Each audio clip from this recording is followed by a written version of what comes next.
Hey, this is Jonathan with Limitless Mindset, and today I am joined by Mark Sloan. How you doing today, brother? Doing well. Thanks for having me on the show. Yeah. I'm really excited to talk to you finally. I have read 2 of your books so far at this point, and I am into talking with people. I love to interview people that are obsessed with something. I find the obsessed more interesting than generalists or opportunists. And so I'm talking with Mark Sloan. He is a man on a mission, and he's an author of several books, notably The Cancer Industry, Cancer, the Metabolic Disease Unravelled, and Red Light Therapy, Miracle Medicine. And I've got something kind of troubling for people to consider in regards to cancer, which is that the American Cancer Society estimates that almost half of everybody alive today will develop cancer at some point in their lives, half of us. And the World Health Organization predicts a 50% rise in cancer diagnosis by the year 2020. Oh no, that's this year. We're in 2020. We are living in the future, and it kind of sucks. Instead of getting the hoverboards that we were all hoping for, instead we just all apparently have a 50% chance of getting cancer. And so in this podcast, I'll make the case that evil causes cancer.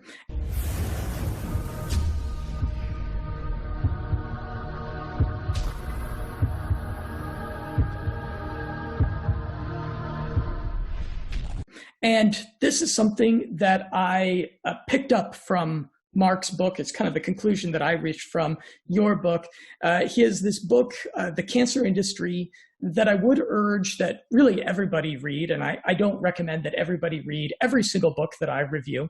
But this book is a dissection of one of the darker truths about modernity, which is that evil is at the root of the cancer epidemic, which threatens your life and your loved ones. And I understand that might sound really kind of pessimistic and sound like conspiratorial thinking, but I think it's the same conclusion that anyone should reach when they learn the facts about cancer, when they learn about the egregious profiteering of the cancer industry, along with when they understand the specter of bad science that wastes billions of taxpayer dollars while millions of souls suffer.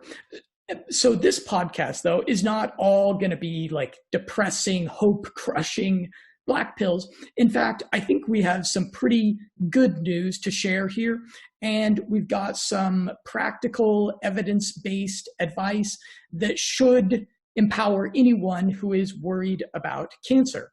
And the pharmaceutical, hospital, industrial complex would prefer that every one of us live in constant anxiety with the sword of Damocles of a cancer diagnosis ever dangling over our heads. And I think that learning the truth about cancer, as angry as it might make us, is going to assuage a lot of existential angst that people have about this. And as a really important call to action, I'll urge everyone listening to this to share this podcast with someone you know who cancer has touched, because we all seem to know somebody that's dealt with cancer, because what we'll share here, I think, can save their life, really, and make a significant impact on their well-being and them being able to survive what's really a pretty catastrophic epidemic. I've recently done a couple of pieces of content on this coronavirus, which is kind of the world epidemic that seems to be maybe looming over a lot of people, that seems to be looming over us all now. And really, cancer is the global epidemic that I think we should really be kind of concerned about. So I wanted to talk with Mark, and I want to hear your story with cancer, because you have a pretty heartbreaking experience that you had with it. Yeah, so when I was 12 years old, I lost my mother to cancer, or at least that's what I was told at the time. She was diagnosed when I was 11, and she had a small precancerous lesion on her cervix. So it was called cervical cancer, and it was only about the size of a baby fingernail, very, very tiny. And the doctors said, if we get her in quickly for treatment, the quicker you treat, the better chance you have for survival. That's kind of the industry's mantra. And so that actually left me pretty hopeful. At the time, at 11 years old, I didn't know much about cancer. I just knew it wasn't a good thing. However, my dad assured us, we had some of the best doctors working on it in all of Canada, and that she will be well by the end of it. So the doctors went in, they cut off this polyp or precancerous lesion, and they said they want to hit the area with some radiotherapy just to make sure it doesn't come back. And that actually at the time, was pretty assuring as well. And after that, 6 months later, when she went in for a checkup, there were some cutbacks at the hospital at the time. So she wasn't able to get back in for another 6 months. And when she did, the doctors said that they found that the cancer had metastasized to her hip area. And interestingly, I could show you some studies right now that show radiotherapy causes cancer cells to migrate and metastasize to distal organs and tissues, just like what happened. So not surprisingly, that's what happened. And the crazy thing about that is not that it metastasized due to radiotherapy, but that the doctor wanted to now inject her with chemotherapy. So once that happened, it was almost like she got hit by a truck. Like her state of health was just a rapid and severe decline. So it's like the doctors tell you she's going to get well if we do this, especially if we do it quickly. But in reality, the quick treatment only resulted in quick torture and quick death for my mother, because she died a couple months later. And those months were really difficult to watch. It left me and my family in a state of post-traumatic stress. And right to the bitter end, that chemotherapy seemed to do her in. So it wasn't until years later that I kind of came to my senses, and I questioned whether or not, I guess my question was what many people try to avoid, because it's a painful one if the answer is a certain answer, and that is, did my mother die of cancer, or was she murdered for profit by an industry that cares more about making money than saving lives? So I got to work. This was about 4 years ago, and I committed to writing a book on cancer. I didn't know what I was going to find. I'm not a doctor. However, if you ask me, that doesn't matter, because the evidence is what is important. The empirical and scientific evidence of what has been observed and repeatedly observed and documented in scientific publications. So all my books, especially my 2 on cancer, stick strictly with scientific evidence. So I don't present anything that hasn't been derived from scientific studies. And in writing this book, I estimate at least 10,000 studies, the abstracts at the very least, many of them the full studies. And in total, between the 2 books, there are about 2,500 scientific studies referenced. So ultimately, my conclusion was that indeed, my mom didn't die of cancer. It was the treatments that killed her. And to put it in the words of Dr. Glenn Warner, we have an industry that's murdering people left and right just for the sake of profit. Yeah, it's pretty horrific. I'm really sorry about what you went through. That's okay, because it gave me a purpose in life. So I look at it like my greatest gift. My mother gave me a gift. She gave me a story to tell that could inspire others. She gave me an opportunity to solve a problem. And I took that. And now I have a purpose in life. So it's a blessing. My greatest tragedy, you could say, was my greatest gift. And so the best thing I can do in return for her dying so my life could have purpose is turning her legacy into a victim of cancer, into a hero who inspired her son to save lives and change the world by writing the book that would do just that. And it turned out to be 2 books. I'll flash these before the screen. One is The Cancer Industry. There they are. The other is Cancer, the Metabolic Disease Unravelled. I've got lots of notes taken in case you need I to see. jump to any particular I see. section. You got a ton of notes in there. And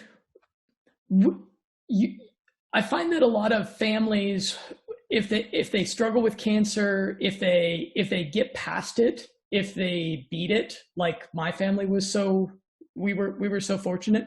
I find that a lot of people have some cognitive dissonance that kicks in because we really don't want to believe that our doctors might be betraying us, because you meet doctors, you deal with doctors, and for the most part they all seem like pretty decent people that are interested in saving lives. And I think there's also a sense where families and parents of children that have had cancer, they really don't want to believe that they might have done the wrong thing. They really don't want to believe that they may have that decisions that a family made may have contributed to ruining someone's life because of a diagnosis. They want to believe instead that a life was saved. And so you'll run into cognitive dissonance when you make this case to people that the mainstream approach, I think people call it the burn, slash, and hack approach to cancer, that it's totally fallacious, that it's at best bad science, and at worst it's a psychopathic crime that people are subjected to. I think people have there's a lot of skepticism that pops up because they don't want to believe that there could be a malicious conspiracy on this scale. Yeah, absolutely. I agree. And I think the same thing's happening for vaccines. The people who will kind of not want to look at the evidence for that, just like with cancer, are the ones who've generally put their kids through that, injected the toxic concoctions of mercury, aluminum, formaldehyde, propylene glycol, which is antifreeze. These are just pure poisons. The idea that that can make someone healthier is as insane as the idea that cutting someone with a knife is going to make them healthier. I mean, when was the last time you cut yourself with a knife and were healthier afterwards? I cut myself with a scimitar one time, actually, and it really didn't help. I was doing martial arts as a kid, and I had this. My parents bought me a scimitar because I picked it out in a catalog, and I really, really wanted this scimitar to practice with. And then, then I cut my leg, and it was not good. A scimitar? How do you spell that? I want to look up a photo right now. I've never heard of this. Yeah, scimitar, Scimater. I think that's the Arabian sword. Oh, there it is. That's like the Aladdin style sword. Yep. I sliced my leg, nice, right open with that thing. So, okay, we can talk about vaccines a little bit, but first, I wanted you to break down those 3 common forms of cancer therapy and why they are counterintuitive to what the doctors tell you they're trying to accomplish. Yeah, so I guess the first thing I would like to start with is the fact that all 3 forms of cancer surgery, the prevailing public attitude towards them in the past, they never had chemotherapy back in the day until like 1946. But before that, they had a similar one, which was like burning with acid. So these forms of cancer treatment, including surgery, the predominant attitude has been hostile and disapproving by the public. And so the 15th century Renaissance physician Paracelsus was quoted as saying, "It should be forbidden and severely punished to remove cancer by cautery, burning, and other fiendish tortures." So it's like in the past, I would make the case that they were a lot wiser than us today. They at least had their common sense intact, if not their reason as well. And they saw it as a form of evil, the use of these things. So here we are today, still using them, and it's more like people today see it as it's been normalized. Like they see, okay, if you have a tumor or cancer, yeah, you got to cut that thing out, right? But the evidence suggests something entirely different. And as far as surgery goes, I think that's a good one to start with. The biggest study and the most comprehensive study to date on cancer surgery and its efficacy was done all the way back in 1844 by Dr. Leroy d'Etoile of Paris, France. and it was published in the French Academy of Sciences. This study included almost 3,000 cancer patients over a 30-year period. Massive, massive study. And they undergone either surgery, caustics, which is the application of a chemical that destroys tissue, the modern form of chemotherapy, or no treatment at all. And Dr. Etoile found that the average survival of patients following surgery was 1 year and 5 months, so not very long. And remarkably, 2 years after cancer diagnosis, those who refused both surgery and caustics had a 50% higher chance of survival. So a lot of people think chemotherapy and radiotherapy in the alternative mind or thinking community, they see those as a negative. But many of those people I find even think surgeries, oh, it's not that bad. Well, the evidence suggests it's every bit as negative as the chemo and radiotherapy, maybe to different degrees, but it certainly does not seem to be something that helps when you look at all the evidence that's out there. One of the things that I didn't know that your book informed me about is how a cancer tumor, it has an environment around it. It has I believe it has a tissue that is around it. And when they cut it out, they tend to kind of splash the cancer cells out elsewhere in the body. And so that's why the surgery results in the cancer proliferating further, if I'm understanding correctly. Yeah, absolutely. So cancer metastasis is the primary cause of most cancer deaths. Some have said up to 90% of people die because of metastasis. Metastasis can be defined as tumor cells breaking free from the original tumor and colonizing or migrating to distant organs and tissues and then setting up another tumor. So despite that fact, most people are completely unaware that surgical removal of a tumor has been known for 120 years to be exact, to be the number one cause of cancer metastasis. First study on this was in 1910 on rats. They basically they implanted tumors in the rats and then excised them, and that caused the cells to metastasize to different parts of the rat and accelerated termination. And in the rats that they didn't perform surgery on, those ones survived. Metastasis didn't occur. And then I'm just looking through this now. Dr. Warren Cole at the University of Illinois, he also conducted similar studies on humans, and he found the exact same thing is true with humans.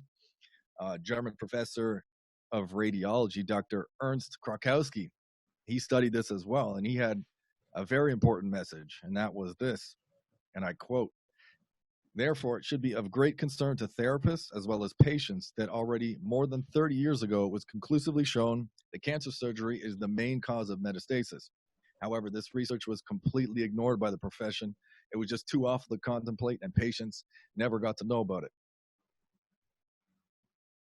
So, cancer surgery is the main cause of metastasis. Metastasis is the main cause of cancer death. That's not looking good for this so-called treatment. When you take a sick person and cut them with a knife, it appears to, in all cases, make them worse.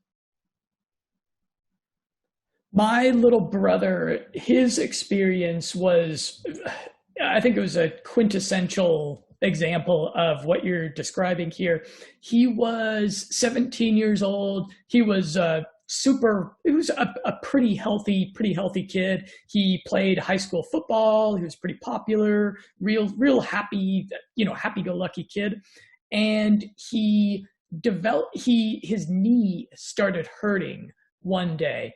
And at first he thought it was some type of training injury. And then they ended up going in and doing the scans, and they discovered a bone spur there in his knee, and it was all pretty scary for us. We were all like, geez, Woody's 17-year-old kid. Why would this sort of thing is supposed to happen to older people? But he was booked in for surgery, and it was a rather small tumor, osteosarcoma tumor there in his knee, and they got it out.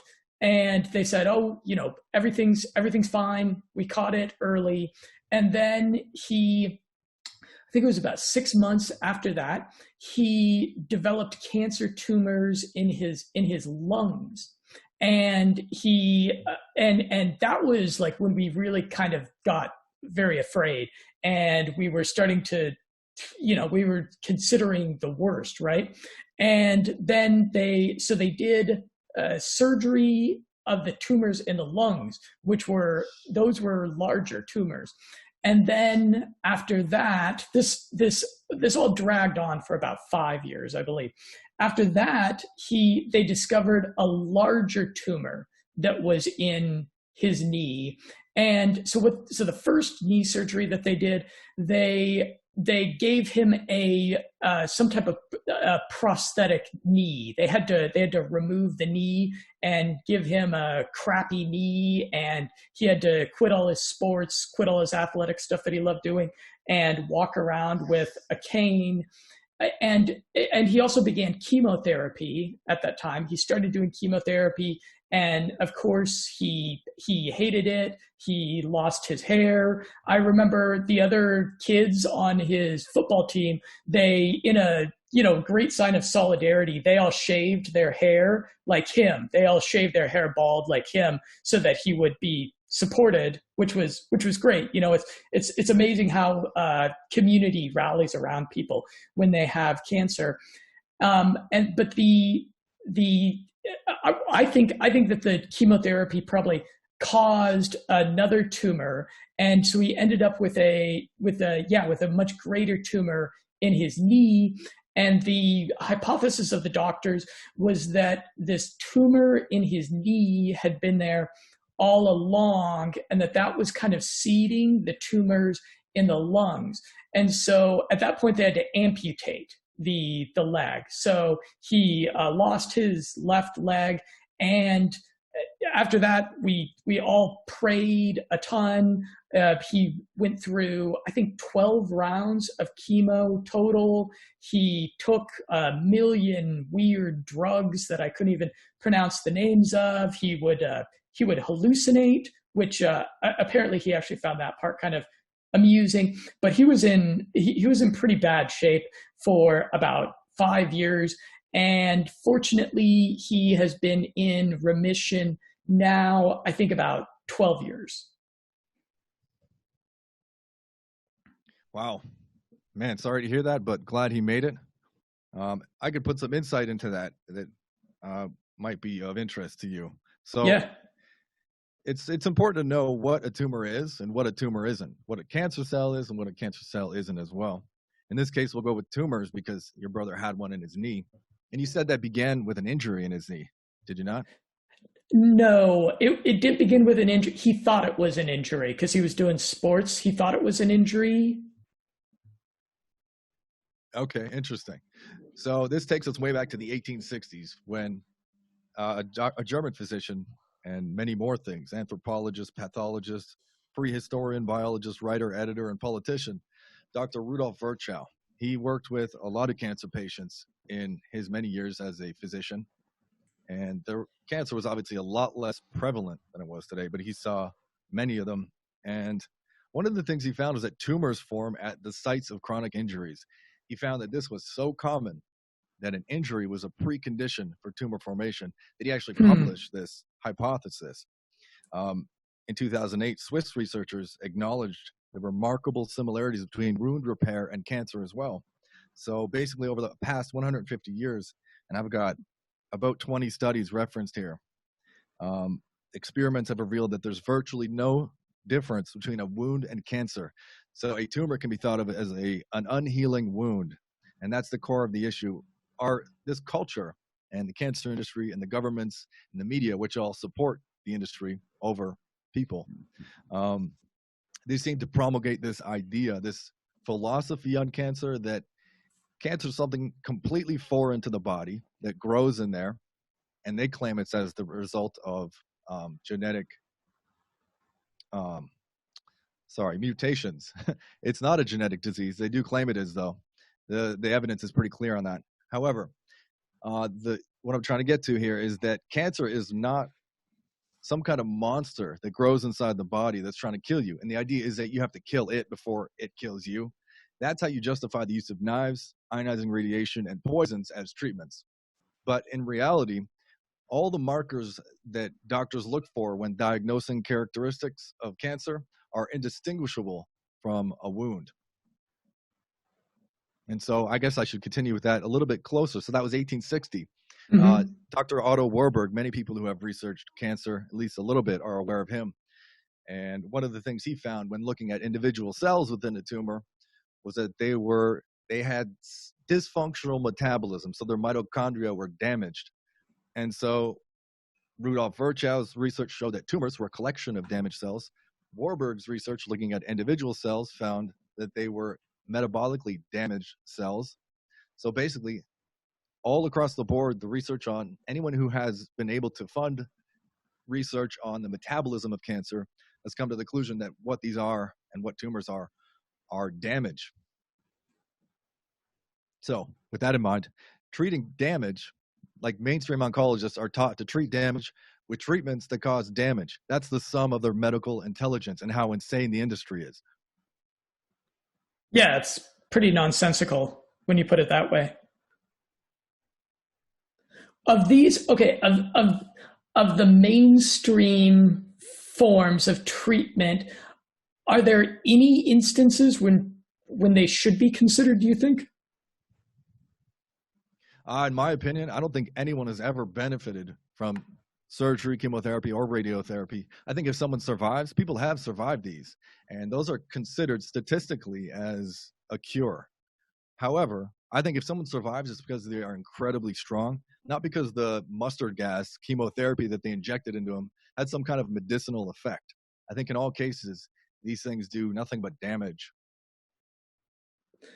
And okay, so let's get into the alternative treatments, because I've heard, especially, when my brother dealt with this whole episode, I was immediately very interested in alternative treatments, because you hear all these fantastic anecdotes about people that use some sort of herbal concoction, or people that did something with ozone. You hear about people going to clinics in Mexico or Switzerland and kicking it via, less invasive, less, what do they call it?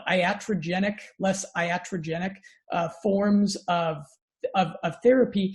But people are naturally going to be kind of skeptical of these sorts of things. What has your research led you to believe are like the legit alternative options, and which alternative options are probably just kind of things that the internet echo chamber has made attractive to people? Well, I think the first thing I would say,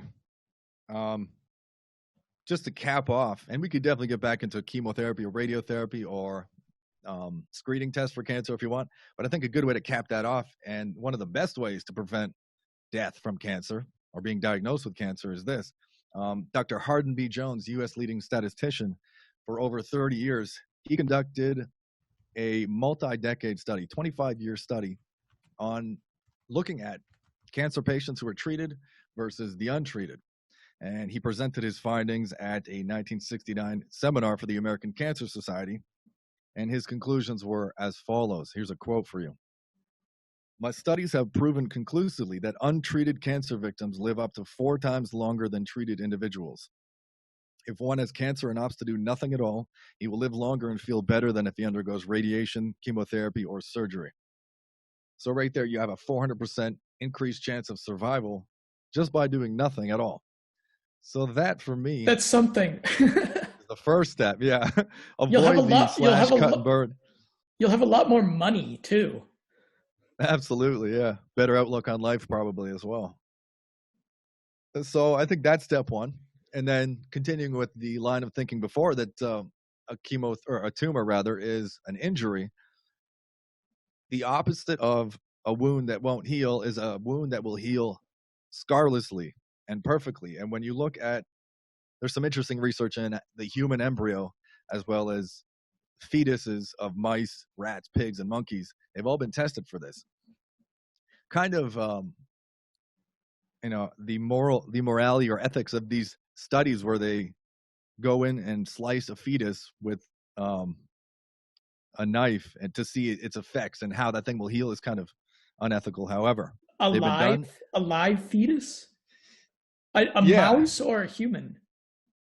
these were done on mice, rats, pigs, and monkeys, and humans as well. I think Okay. humans. That seems pretty crazy, but I have 17 studies referenced here, so anyone can go in if they get my second book on cancer and read those themselves. But amazingly, the reality is that these things have a remarkable capacity for healing. The human embryo or the fetus, those are just the same thing in a different stage. Basically, when they're wounded, they repair quickly, scarlessly, and with little or no inflammation. And this has been studied and established repeatedly. So it's as close to truth as it gets.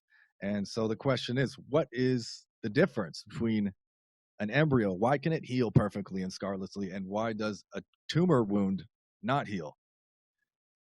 And so the answer is the tumor microenvironment. And that is one of the most important areas of cancer research. And so if you have a tumor, basically the area surrounding that tumor, you can call that the tumor microenvironment. Some people have called it the cancer field. And so the things present in that tumor microenvironment are inflammatory mediators sometimes, often signals of stress hormones like cortisol, things like the interleukins, serotonin, estrogen, these types of things. And when there seems to be a field that rises and falls together, and when these things are present, it basically signals the tumor to not be able to heal. But if you change those factors in the tumor microenvironment, so in other words, to treat cancer, you basically target the nitric oxide that's in the tumor microenvironment. You target the vascular endothelial growth factor. You target the cortisol, estrogen, adrenaline, the free radicals. Any of these things are very evidence-based ways to help a tumor resolve itself and let the body heal. Another thing, this is kind of the crux of the issue. The core of it is lactic acid is also in this tumor microenvironment. So a lot of people know that the body's acidic, and they say cancer can't survive unless there's an acidic environment in the body. Well, that's true, but it's not like cancer is a monster. That kind of plays into that idea that it can't trying to kill the person when it's not. However, they're correct in that lactic acid is elevated. And lactic acid is produced by a damaged cell that's producing energy through the process called glycolysis. It's a very inefficient form of metabolism. A lot of people think there's a book called How to Starve Cancer. Somebody actually just wrote me an email telling me about that book the other day. And that plays into that as well. And it's the idea that you need to not give it sugar because this monster is growing inside of you. The reality is the metabolism of a tumor is chronic fat metabolism. And in order to heal, it needs to revert back to the metabolism of a healthy cell, which is the full oxidation of glucose within the mitochondria of cells. So anything that will help with that is an evidence-based way to treat cancer. And in my research, can quickly and inexpensively reverse and help resolve a tumor or any kind of cancer in the body. So yeah, your books were full of people who have studied this for decades, saying that doing nothing, counterintuitively doing nothing is most effective. And so what you're saying is that especially those mainstream approaches are going to make it worse, and that you want to instead focus on things like nutrition that's going to starve the aberrant cancer cells and going to enhance the immune system so that the immune system can do its job, because it's really the immune system which is our first line of defense against cancer, and really probably the most effective tool that we have in the tool chest to beat it. Yeah, absolutely. I think people seem to have lost the faith in the human body for its own capacity to regenerate and heal itself. There's something to be said about a good night's rest and increasing the amount of sleep you have, because the body, it's time to regenerate and heal. So yeah, I think that's definitely step one, is to realize that the body can heal itself. So therefore doing nothing is actually a step forward, in my opinion. as opposed to using cut, slash, and burn methodologies.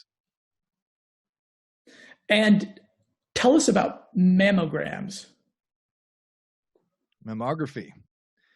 Yeah, so this is an important one for women. Mammography is it's a screening test for breast cancer, and mainly in women, but also a lot of men are getting this as well.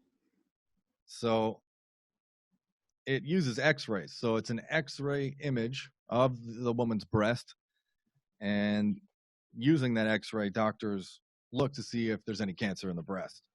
However, most people have no idea what an x-ray is or its potential damaging effects.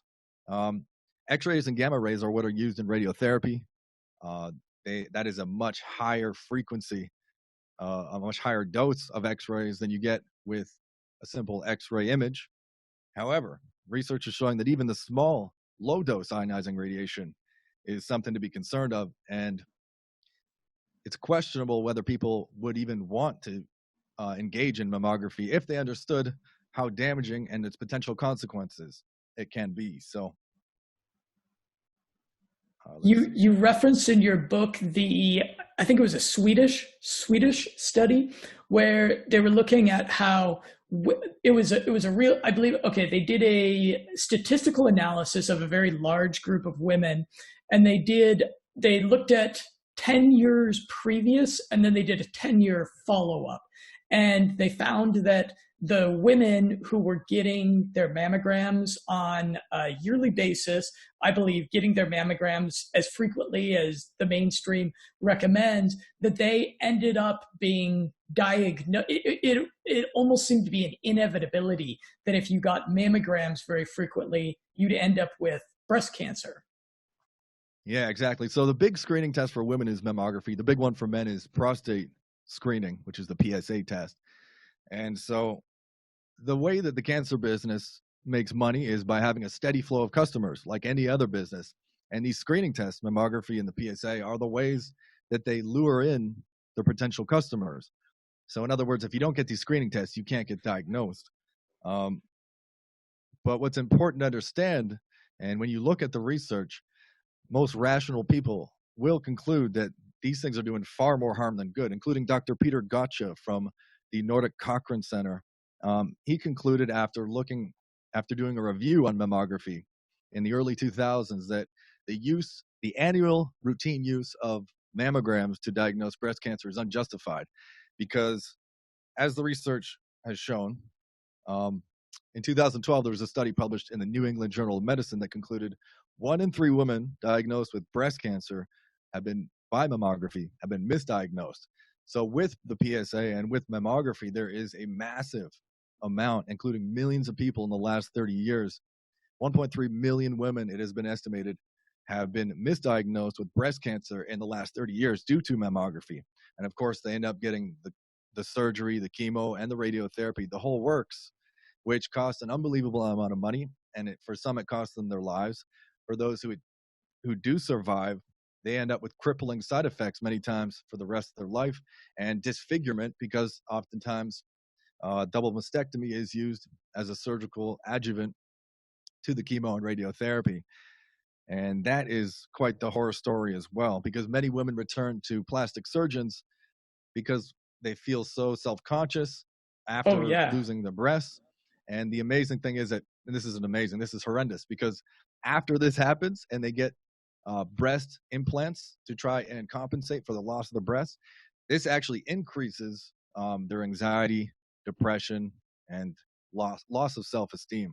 So it doesn't fix the problem. It's like this conveyor belt of one thing after the other that leads to worse outcomes in the end. So if they survive, their lives are significantly and permanently altered often, and that can't be reversed. Now, my wife doesn't get mammograms. She just, gives herself a feel in the shower. Is that the smartest thing to do to prevent breast cancer? I think it's certainly safer than getting a mammogram. Even when they first get the mammogram, the breast is clamped down on an imaging plate. It sounds uncomfortable.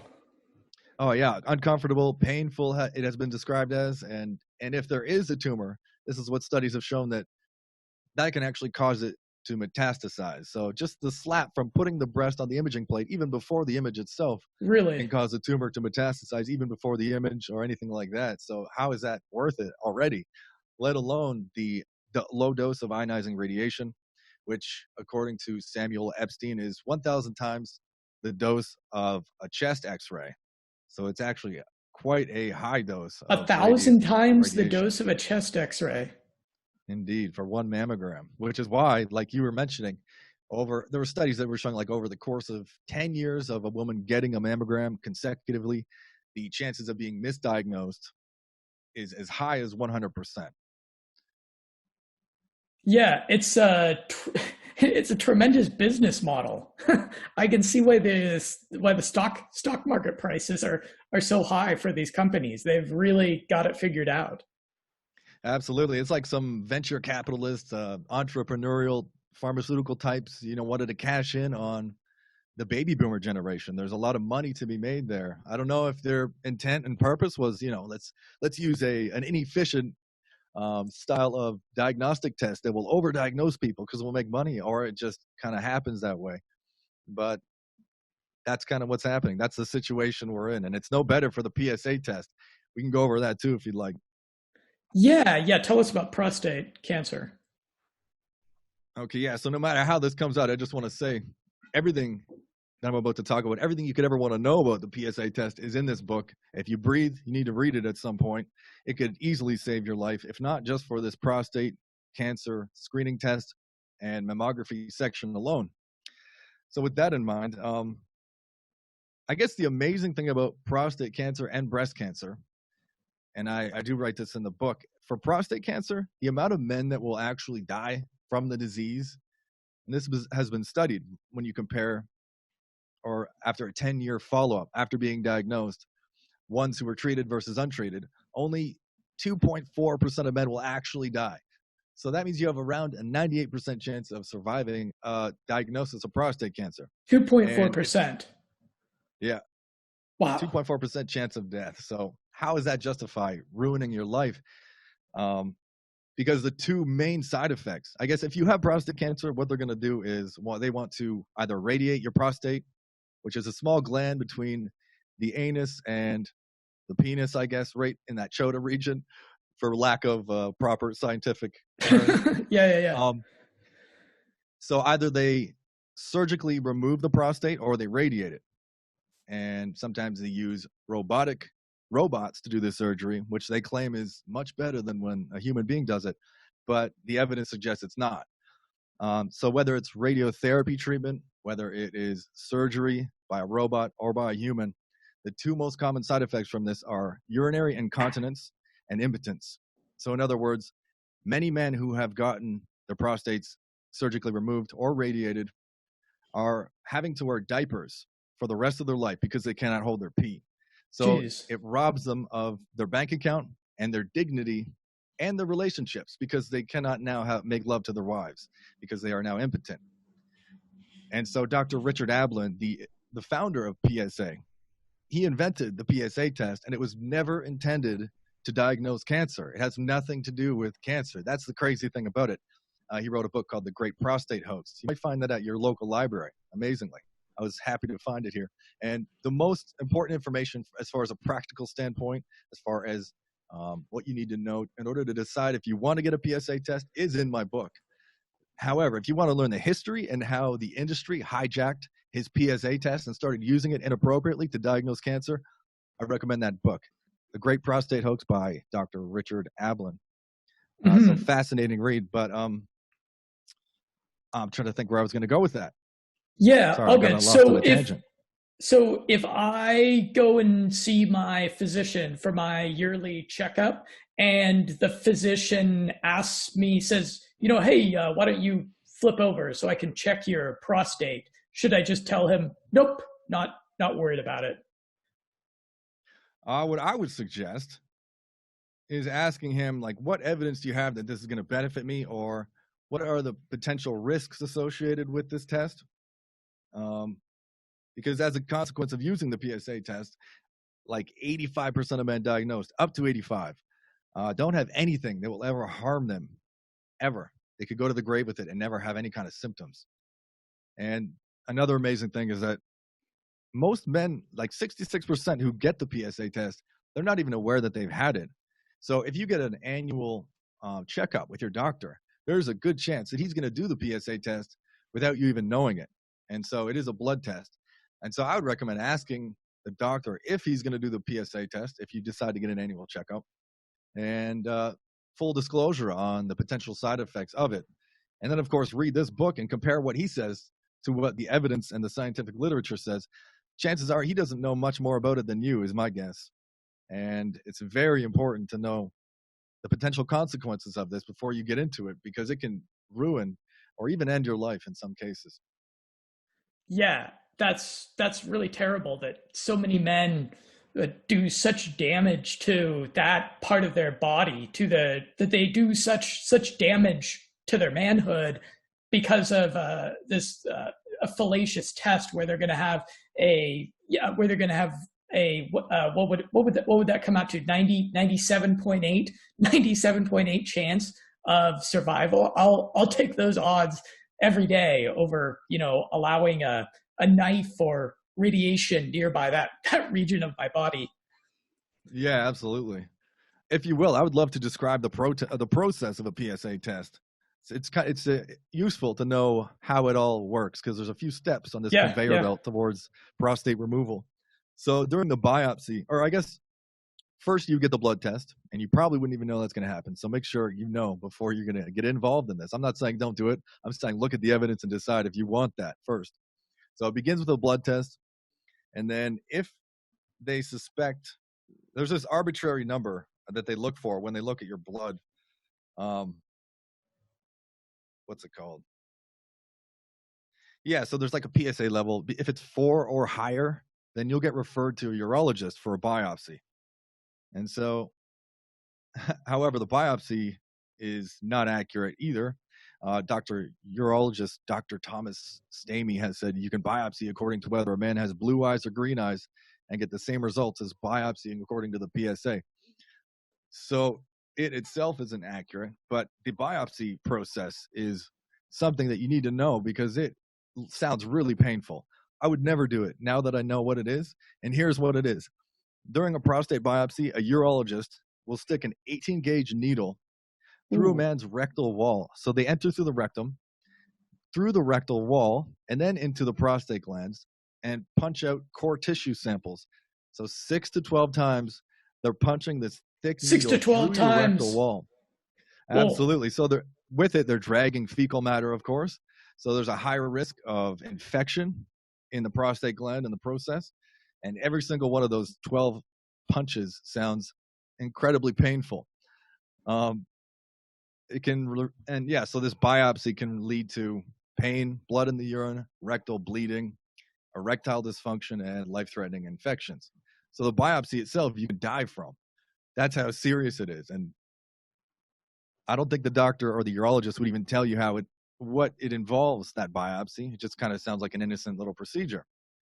But that it is not. Yeah. So one of the questions from your book that I'd really like people to remember, that I really hope that people can, file away in their minds for when they're dealing with their doctors, is whatever the issue is, whether it's cancer or something else. When your doctor proposes an intervention, especially a surgical one, you want to ask them, what evidence do you have that doing this procedure to me is better than not doing it to me? Or I'm imagining you could also ask something kind of like this, say, knowing what you know from experience, would you undergo this cancer treatment or surgery or whatever if you were in my position? Would you want your loved ones, were they in my position, subjected to this treatment? And I imagine that sort of question is going to kind of cut through a lot of BS, because I think that a lot of doctors, while they perhaps are kind of are maybe not operating in full integrity, they would probably have a big problem lying to your face if you posed a question just like that. And they'd probably give you some frank feedback, I would hope. Yeah, absolutely. That's a really good way to kind of snap them out of the just kind of repetitive cycle of patients coming in and them referring them that they go through every day. I think that's one of the problems with the medical system itself is if you could have the greatest home care or family doctor in the world and he or she could really care about you. However, the process when it comes to the PSA test or not is that they refer you elsewhere to a specialist, so-called. They'll refer you to a urologist after they find an elevated PSA score. So to that urologist, they just see a constant supply of people coming in who they've never met. And basically you are a dollar sign to them when you walk in their office. They don't know you. They haven't met you long enough to care. And so it just becomes kind of a routine thing for them to shuttle you through this process towards the removal of your breasts or your prostate or any other kind of horrendous cancer treatment. I was listening to some history podcasts and they were talking about World War One, and they're talking about how World War One was kind of this unnecessary war. There was, a little assassination that happened there in Sarajevo, not that far away from where I live in the world. And then it ended up escalating into this horrific war that just that ruined the 20th century for so many people. And one of the explanations was they were describing how during World War One, there was a lot of generals making diplomatic decisions. There was heightened diplomatic tension between Austria-Hungary and Russia and France and the UK. And they put all these generals in charge of making these diplomatic decisions. And so these generals are soldiers. These generals are in the business of fighting a war. And so they came to this, they were like, okay, well, let's win this war. If there's going to be a war, I'm a general. I've got troops. I've got artillery. I've got, millions and millions of young men that I can conscript to go fight. So they were in a paradigm of let's go fight a war. And so I kind of imagine that this is part of the problem with the cancer industry is that you have these oncologists, and it might not be that all of them are like psychopathic, sadistic capitalists that just see us as an opportunity to make a bit more money, but it might be that they are just in the mindset of there's a potential diagnosis here. There's a signal. There's a potential signal here. So I'm going to go and bring all my firepower to bear on this for this person. I imagine that's part of the mindset issue that's going on here. Yeah, I hear you. And I think another factor that makes doctors conform to the norm and not really stand up too much against the prevailing norms is the fact that they go to school for like 10 years of medical school. And that amounts to, I think the last time I checked, the average debt that a medical doctor incurs in medical school is like $200,000 or something. So 10 years of their life, if they were making $50,000 a year during those 10 years and not going to school, would have been about $500,000. So that plus the $200,000 debt is a massive commitment of $750,000 almost that they've invested in their education. So they come out of school, and I think most doctors and oncologists, anyone who's setting out to do that, wants to help people. But the reality is when they start to practice, many of them realize that nothing that they're doing, none of the drugs or surgeries, or let's just say most of the drugs or surgeries they have to offer, does nothing but harm. And you can see the symptom of that is that doctor suicides are up to 4.5 times higher than that of the layperson. So it's like many of them, they come out of school wanting to help people, eager to help, really good people inside, massive debt to pay on the other hand, and then they realize they're not helping people. So if they quit they got this massive debt to pay. Where are they going to work at a grocery store to repay it? So either they basically stick with a plan and just kind of shut off the part of their mind that knows many of the treatments they're giving people are killing them, and keep doing what they're doing because they're making good money. The other option is go back to school and become a naturopath or something, switch routes, which requires more debt, more stress, and many Yeah, more years of they could be school. video bloggers and, you know, make the big bucks like me and you. Absolutely. And there's many of them that do that too, like that speak out about this, and I'm very thankful. I think we all owe them, like Gary Null, for example, Dr. Reich Gerd Hamer. He's got an amazing quote on chemotherapy that I would love to share right now. And that was this: to sell chemotherapy as a therapy is most likely the biggest deceit in the history of medicine. Whoever masterminded this chemo torture deserves a monument in hell. So he's part of the club. He's a doctor, and yet he's saying things like this. That is an incredible amount of courage. And I'm sure he paid for that courage and his outspokenness, maybe perhaps being threatened, things like this. We know that Dr. Gary Null has spoken about this. He, for a while there, was interviewing people, treating people with alternative cancer treatments. And he said anybody having success with alternative cancer treatments is constantly being threatened. Their clinics shut down, being threatened, phone calls, you name it. So there was that documentary, I think it was Brzezinski, of the doctor. I watched this documentary on Netflix a long time ago. And was that it? Was it Brzezinski?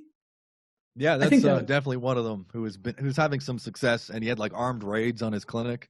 Yeah, it was crazy. The opposite, he ran into like military grade opposition for treating people's cancer.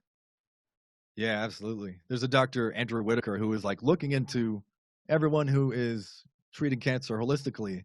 That was one of the people he looked at, and that just kind of, I think that was the switch for him that woke him up to realize that this whole cancer industry is just a racket that is shutting down clinics left and right, just for the sake of profit to maintain their status quo.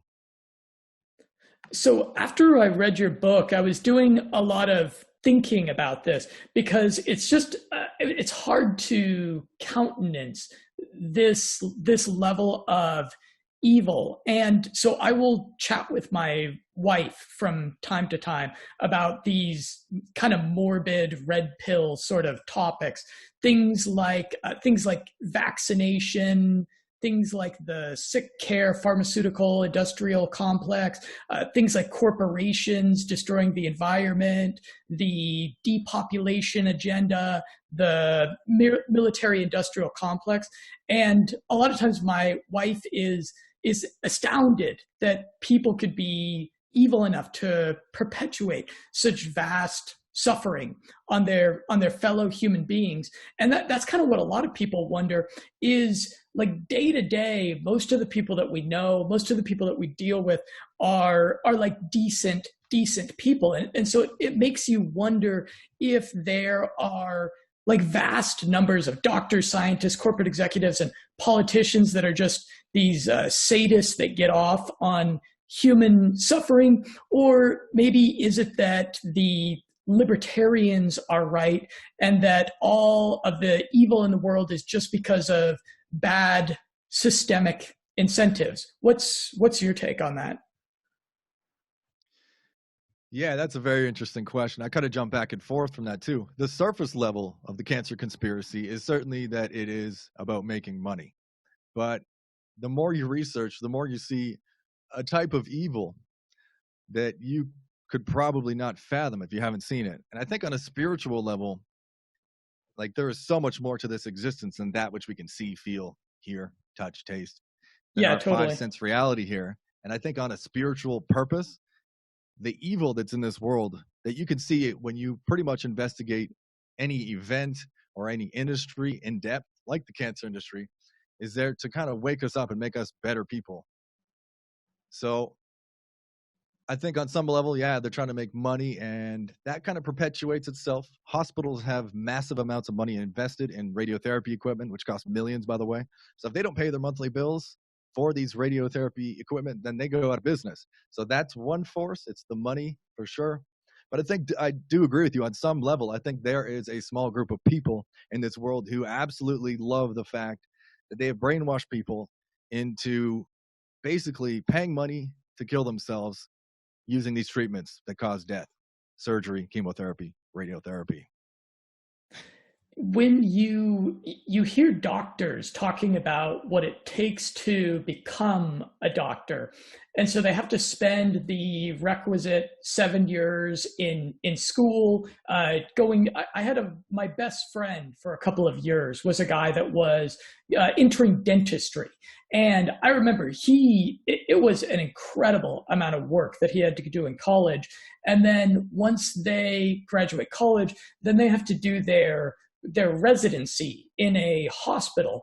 And what I hear over and over again is I hear that this residency is like a year or two or more of just total torture, that they get ridiculously overworked, and that they don't get paid that much money, and they have to work insane hours. And so I think that some of this lack of empathy and concern that we see so consistently in the healthcare medical system, we guys like me and you call it the sick care business. I think what we're seeing here is kind of the trauma re-traumatization cycle, where people are traumatized, and so then they perpetuate a system which is going to traumatize the fresh blood that's coming into the system, and that beats down some of the empathy that these young doctors might have, where they just want to help people be healthier, they just want to save lives. And then there's the hundreds of thousands of dollars that they have in debt, and it ends up being enough that they can make because you can imagine someone like an oncologist, or for example like a prostate someone who's an expert on prostate surgery, for example. They must know what you know. They must have read some of the same books and studies that you've read, and they must know somewhere that it's pretty fallacious what they're selling the people that come into their offices. Yeah, actually, that brings up an interesting quote. So Dr. Ralph Moss wrote a book many decades ago called The Cancer Industry as well. And here's a quote from it. "I had a brain cancer specialist sit in my living room and tell me that he would never take radiation if he had a brain tumor. And I asked him, 'But do you send people for radiation?' And he said, 'Of course, I'd be drummed out of the hospital if I didn't.'" So very interesting that he perpetuates it. It doesn't say what's going on in that guy's head there. But there's an interesting line of research that I talk about in a chapter in The Cancer Industry called The Battle for Truth. And that was the psychology of the rich. So I guess, scientists have been analyzing this bewildering psychology of this idea that you're able to just look the other way and basically send people to their graves for profit. This psychology has been studied for a number of decades. And basically what they found was that higher social class, like that of an oncologist or doctor, predicts increased unethical behavior. So a 2000 review on this subject noted that upper class individuals were more likely to break the law, steal, lie, or endorse unethical behavior and cheat to increase their chances of winning a prize. So the cancer industry, with a $126 billion annual prize, that's their amount of revenue that industry makes, it's not hard to see that they might or understand the motivations, I guess, behind that dreadful conduct. So it's the social class that somehow has this psychological effect where somehow they can look beyond the death that they're causing and be okay with it. Yeah, that's hard for me to believe, because I've known some rich people, and they were, maybe with the I think I can think of one rich person that I've known that was he was totally demented. but of the rich people I've known in my life, they were all really decent people. So it's hard to believe that there's a totally different ethical standard that they might have. But what I would totally believe is that there's a 1% of the 1%, that there's a super elite that is in charge of things like the medical system, in charge of things like vaccination policy worldwide. And if you look at what those kind of people say, if you go and look at some of the things that Bill Gates has said, for example, or go and look at things that the members of the British royal family have said, these people seem to kind of agree with Agent Smith in The Matrix. They seem to believe that humans are like a virus on this planet, that there's way too many of us. And it also seems that in this super elite caste of society, that a lot of these people are like transhumanists, and that they are really committed and enthusiastic about bringing about a world where they are not going to need billions and billions of peasants buying their products and working in their factories. So I have a hard time believing that your average doctor who makes, I don't know, $100,000 a year, I have a hard time believing that he doesn't have a conscience. But I can understand how through bureaucracy, which is organized irresponsibility, and how when you have something like the medical system, when you have these vast, unconscionable sums of money that are driving people to make decisions, I can understand how the evil perpetuates down throughout the whole system and ends up touching so many people. And as they predict that it'll be half of all people will get cancer. That's pretty fantastically horrific.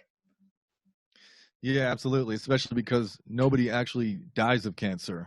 It's the conditions in the body that lead a doctor to diagnosing cancer that actually kill them. There is no monster in there, as we went over. And I think one thing that's important to state, just in case people are still skeptical, a lot of people wonder, is the cancer industry holding out on us? Have they been for a long time? Have they, and would they suppress better treatments or cures if they had found them?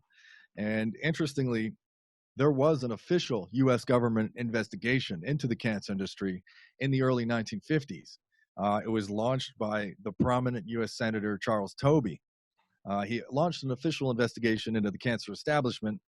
So for the position, Tobey appointed investigator Benedict Fitzgerald of the U.S. Interstate Commerce Commission.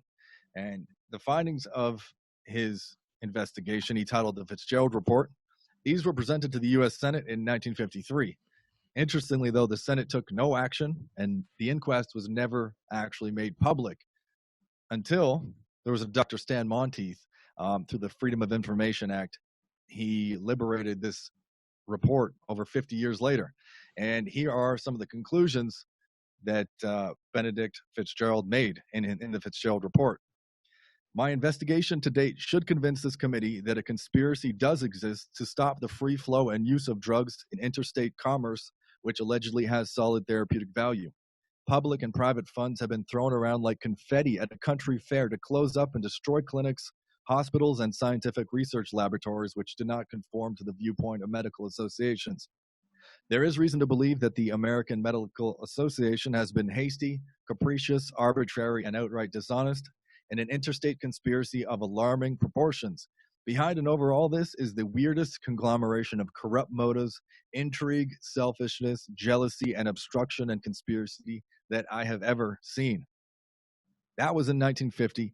Here we are, 2020, almost 70 years later, going full steam ahead with mainstream cancer treatments, which we know are doing far more harm than good.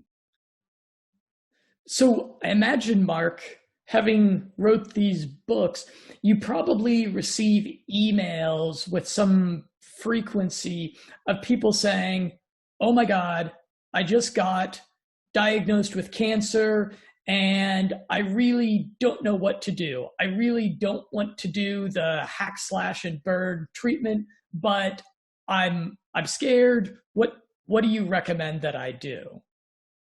I do get lots of those emails, and they turn out to be very rewarding oftentimes. First thing I tell them is that I'm not a medical doctor. I don't give medical advice because I would go to jail for that. You have to be a doctor to give medical advice.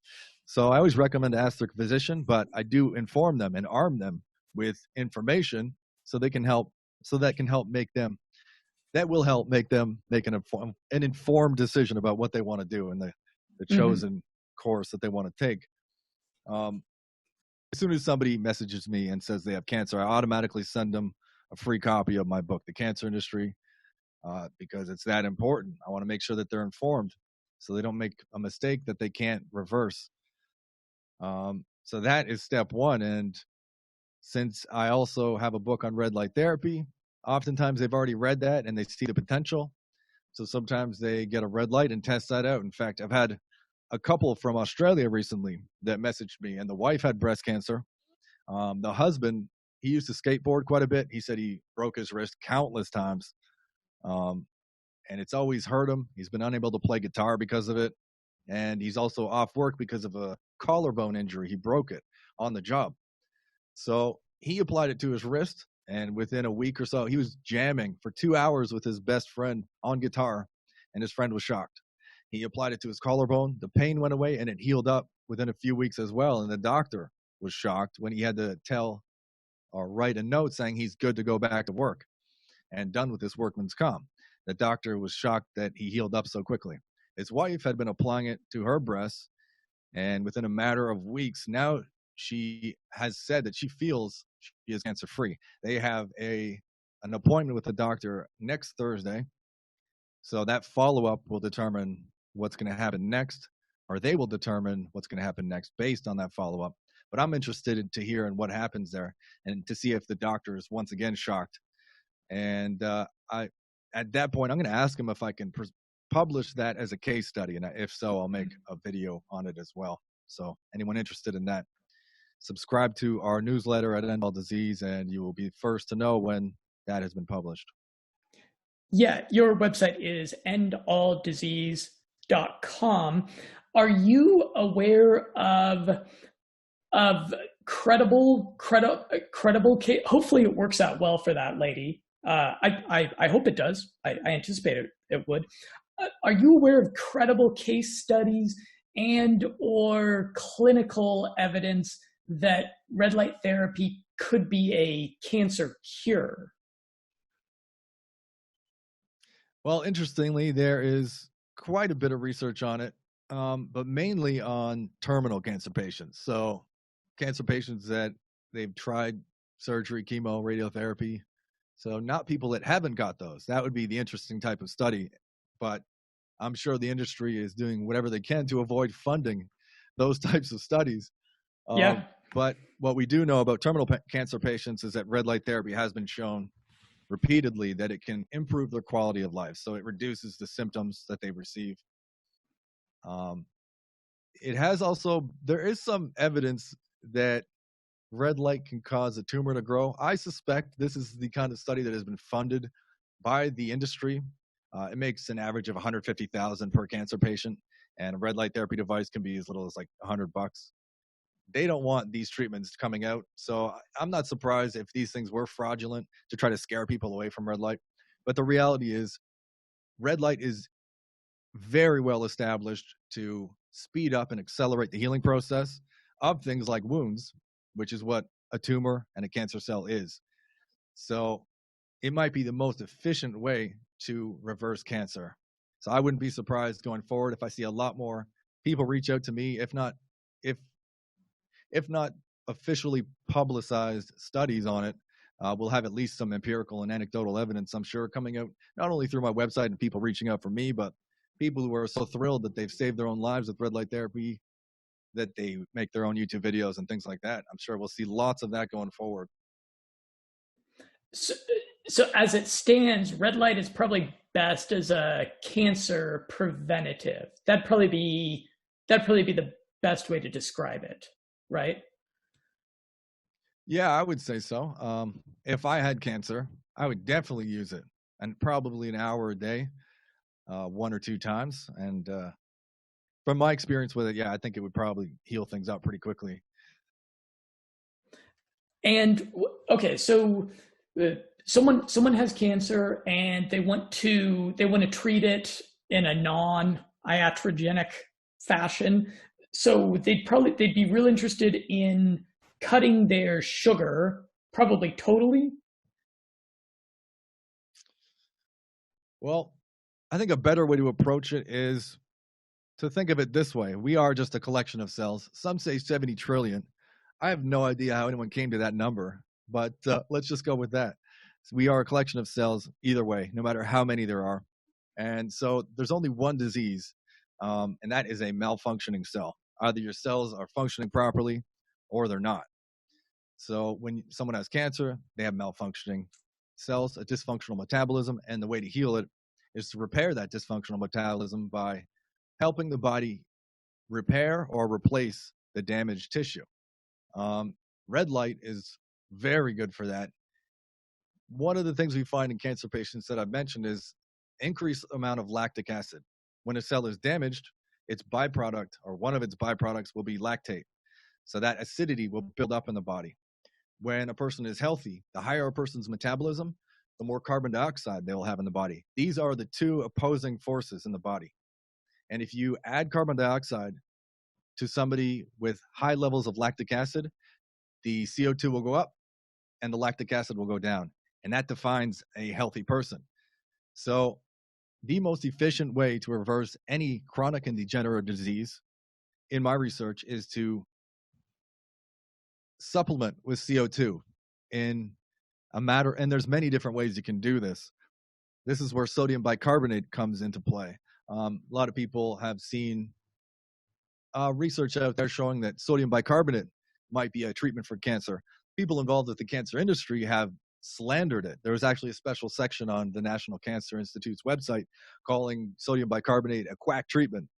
That's not because it's an unscientific treatment, not validated scientifically. It's because it costs 99 cents for a pound, and that could probably treat 2 or 3 people. I actually have a full chapter in my second book, Cancer, the Metabolic Disease, on sodium bicarbonate. And one of the things that's surprisingly well established is that it can prevent cancer metastasis. So cancer metastasis is the main cause of death. Bicarbonate, just added to water and drank, has been shown to reduce the lactic acid in the body and prevent cancer metastasis. And how does it do that? Well, as soon as the bicarbonate reaches your stomach, which is a vat of acid, that bicarbonate is converted into carbon dioxide. So here we are again with the lactic acid versus carbon dioxide in the body. A sick person has high lactic acid, low CO2, and to reverse that, you need to elevate the CO2 and reduce the lactic acid. Consuming sodium bicarbonate or bathing in sodium bicarbonate baths, even inhaling CO2-enriched air called carbogen, these are all ways that this can be done. There was a study in Japan where they injected CO2 directly into tumors, and the tumors resolved themselves. And okay, let's talk a little bit about supplements, because Limitless Mindset is a biohacker channel, and my audience is totally interested in what kind of cool supplements and things they can take that'll make themselves healthier or prevent cancer. I've heard some exciting things about C60 Fullerenes. Have you looked into this? I've never heard of those. Where do you find those? Okay, so C60 Fullerenes, they're carbon. It's a carbon Buckminster fullerene. So it's this symmetrical soccer ball shaped array of 60 carbon atoms that functions as a super antioxidant. And this is a product that's been really hot in the anti-aging scene, because there was a study that was done in Paris. It was an animal study, and it basically doubled the lifespan of the animals. And apparently that's the best effect. It's a landmark anti-aging study, because there's almost at this point, there's almost no other anti-aging interventions that can touch that. And it prevented the rats that received this C60 from developing cancer tumors, which apparently rats almost always die of cancer. Apparently that's predictably how the furry little guys meet their demise. And so I'm looking at my article on C60. There was a Serbian paper that discussed its anti-cancer potential because of it as a reactive oxygen species modulator. There was a European study that proved C60's ability to induce apoptosis of leukemic cells in combination with LED-mediated photodynamic cancer therapy. There was a Chinese study that demonstrated that it mitigated the toxicity of chemotherapy. And then there was apparently a German-Ukrainian study that was on it. And I recall a Bulletproof interview where they were talking about animals. They were talking about dog studies with dogs with cancer. And it was serving really effective. It was quite effective. So C60 it's actually one of my favorite biohacking products because you consume it as an olive oil. What they do is they have a special process for mixing the C60 molecules in really pure premium olive oil, which boosts the bioavailability of them a bunch. And that was something that I use it quite frequently because just as a general kind of health performance thing, but it has I think some promising evidence in the cancer department. That's interesting. Interesting that they called it Buckminster Fullerene as well. He's the inventor of the geodesic dome, which sounds like, by the way you described the chemical molecule, the same shape, except microscopic. Thanks for sharing that. I've never heard of that before. Yeah, I'm sure you could get this in cancer. You probably do a lot of biohacking. You probably got a bunch of supplements that you take. Yeah, I've tried, must be over 100 over the past 10 years. Pretty much tried everything. There's lots of books that talk about one thing, magnesium, for example, which is a big one. But yeah, many other different chemicals that you can try. And I've been around the block with those for sure. Okay, I have something to show you that you might disapprove of. Let's see. You can't tell what this is. This is nicotine. And nicotine. Yeah, I don't smoke, but I like to consume a little bit of nicotine just as a smart drug, just to give me a little boost in energy. And of course, people hear nicotine and it has real negative connotations. And I tried to look into the studies on the carcinogenicity of nicotine. And what I found, this is what my research led me to believe, and you can tell me what you think, because actually a lot of biohackers use nicotine. I was talking to a guy just last week that runs an anti-aging company in the USA, and he was vaping. He was vaping while we were doing our conversation.